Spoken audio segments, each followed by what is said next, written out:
Une épidémie de rougeole a été déclarée par les autorités sanitaires en République du Congo. Pointe-Noire et le district de Ntiabanzassi, dans le sud du pays, figurent parmi les zones les plus touchées, avec plus de 3400 cas, dont 78 morts, surtout parmi les enfants de moins de 5 ans, selon le ministère de la Santé et de la Population. Nous sommes venus ici parce que mon enfant faisait de fortes fièvres. On m'a dit que c'était la rougeole et qu'il n'y avait pas de vaccin. Et les traitements coûtent cher. On est confinés et là, nous sommes deux là. Comment est-ce qu'on va dormir? On va dormir à même le sol. C'est déplorable vraiment.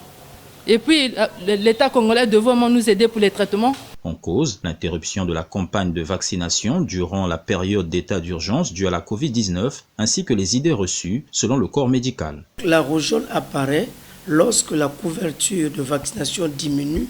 Souvenez-vous que nous sommes dans une période tumultueuse de corona.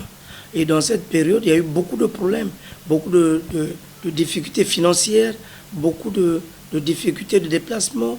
Et donc, beaucoup de parents écoutent les mauvais conseils en leur disant que les vaccinations, c'est des mauvaises choses. Beaucoup de parents ici affirment avoir constaté que les éruptions cutanées comme symptômes habituels de rougeole n'apparaissent désormais que très tardivement durant cette vague d'épidémie de rougeole au Congo. Conséquence, les cas sont déjà en phase terminale lorsqu'ils arrivent aux urgences. Effectivement, c'est le constat fait.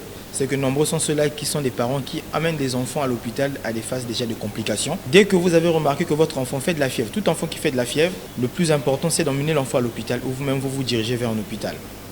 Un plan de riposte organisé par le gouvernement congolais et l'Alliance mondiale pour le vaccin prévoit une campagne de vaccination d'ici le 15 mai 2022.